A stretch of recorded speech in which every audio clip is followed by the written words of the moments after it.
YNC న్యూస్కి స్వాగతం.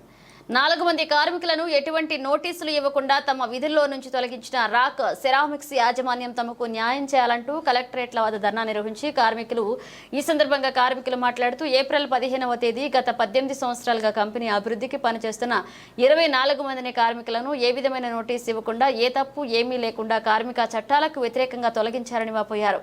కార్మిక శాఖ జేసీఎల్ ఫిర్యాదు చేయగా 3 సార్లు జాయింట్ మీటింగ్ నిర్వహించి యాజమాన్యం వారిని విధుల్లోకి తీసుకోమని చెప్పారే కానీ యాజమాన్యం ఏమాత్రం స్పందించలేదని, యాజమాన్యం వచ్చిన లాభాలకు సంతృప్తి పడక అధిక లాభాల కోసం కార్మికుల జీవితాలతో ఆటలాడుతుందని ఆవేదన వ్యక్తం చేశారు. రాష్ట్ర ప్రభుత్వం స్థానికులకు 75% ఉద్యోగాలు ఇవ్వమని చెప్తుంటే రాక్ కంపెనీ మాత్రం స్థానికులను తొలగిస్తూ వలస కార్మికులను ఉద్యోగాల్లో పెట్టుకుంటుందన్నారు. తొలగించిన కార్మికులకు 40 నుంచి 56 సంవత్సరాల వయసు ఉన్నవారు, పిల్లల చదువులు, ఇళ్లు అద్దెలు కట్టుకుంటూ ఆడపిల్లల పెళ్లిళ్లు వంటి బాధ్యతలున్న ఈ పరిస్థితుల్లో కుటుంబాలను పోషించడం చాలా భారంగా ఉందని ప్రభుత్వం దీన్ని దృష్టిలో ఉంచుకుని కార్మికులకు న్యాయం చేయాలని కోరారు.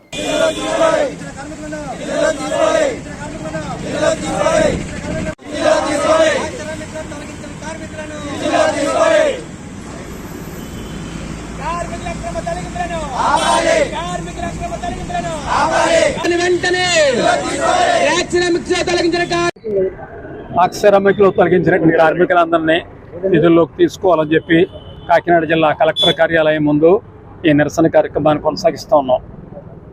రాక్ సెరామిక్ అనేటువంటిది ఒక ఇంటర్నేషనల్ కంపెనీ. భారతదేశంతో పాటు 10 దేశాల్లో వాళ్ళకి యూనిట్స్ ప్రొడక్షన్ ఉంది. అత్యంత లాభదాయకమైనటువంటి సంస్థ. భారతదేశంలో కూడా జాన్సన్, బెడ్నరు లాంటి సంస్థల కంటే కూడా పోటీ పడి అధిక ఉత్పత్తిని, అధిక లాభాలను చేస్తున్నటువంటి సంస్థది. సంస్థ ఆ స్థాయికి ఎదగడానికి కార్మిక వర్గం కూడా ముఖ్యమైన పాత్ర పోషించిందని చెప్పి తెలియజేస్తున్నాం. అందుకని కార్మికులను తొలగించడాన్ని ఏమాత్రం కూడా అంగీకరించే ప్రసక్తి లేదు. తొలగించినటువంటి వాళ్ళందరినీ 64 మందిని తొలగించినటువంటి వాళ్ళందరినీ కూడా విధుల్లోకి తీసుకోవాలని కోరుతున్నాం. మరొక చివరి విషయం ఏంటంటే, అక్కడ శాసనసభ్యుడిగా ఇదివరకు కూడా నిమ్మకాయల చంద్రరాజప్ప గారు ఉన్నారు. ఆయన అప్పుడు ప్రతిపక్షం, ఇప్పుడు అధికార పక్షం. కాబట్టి అధికార పక్షం అనే ఒక అవకాశాన్ని ఉపయోగించుకుని నిమ్మకాయల చంద్రరాజప్ప గారు కూడా అనేటువంటి సమస్యని పరిష్కారం చేయాలని చెప్పి కోరుతున్నాం. 1-2 రోజుల్లోనే ఆయన కూడా కలుస్తాం.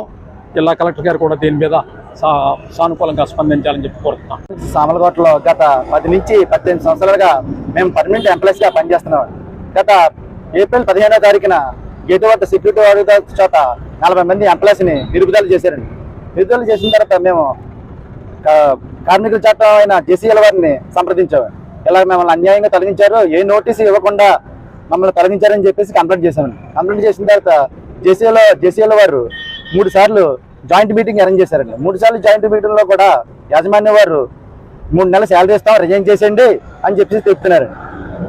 కార్మిక చట్టాలకు వ్యతిరేకంగా మీరు చేస్తున్నారు, మీరు వీళ్ళని విధుల్లోకి తీసుకోమని చెప్పేసి ఏలూరు జేసీఎల్ వారు వీళ్ళకి చెప్పడం జరిగిందండి. వీళ్ళు మాత్రం ఏమాత్రం లెక్క చేయకుండా కార్మికులకు వ్యతిరేకంగా వీళ్ళని మీరు విధుల్లోకి తీసుకోము అని చెప్పేసి చెప్తుందండి. 75% రాష్ట్ర ప్రభుత్వం ఉద్యోగాలు ఇవ్వమని చెప్తుంటే ఆర్ఏకే సెరామిక్స్ మాత్రం స్థానికులను తొలగించి వలస కార్మికులను ఉద్యోగాల్లో పెట్టుకుంటుందండి. మేమందరం కూడా అండి 40 నుంచి 55 సంవత్సరాల వయసులో వాళ్ళందరూ కూడానండి, వాళ్ళ పిల్లల పెళ్ళిళ్ళు కానివ్వండి, చదువులు కానివ్వండి, చాలా కుటుంబాలకు చాలా పోషించడం చాలా కష్టంగా ఉంది సార్. ఇక్కడ ప్రజాప్రతినిధులు కానివ్వండి, అధికారులు కానివ్వండి, మీడియా పరంగా కానివ్వండి, మాకు న్యాయం కల్పించవలసిందిగా కూర్చున్నామండి. కార్యవర్గాలు మేము మాకు న్యాయం కలిగే వరకు కార్యవర్గాలతో కలిసి పోరాటం కొనసాగిస్తాం సార్. నా పేరు చంద్రశేఖర్ సార్.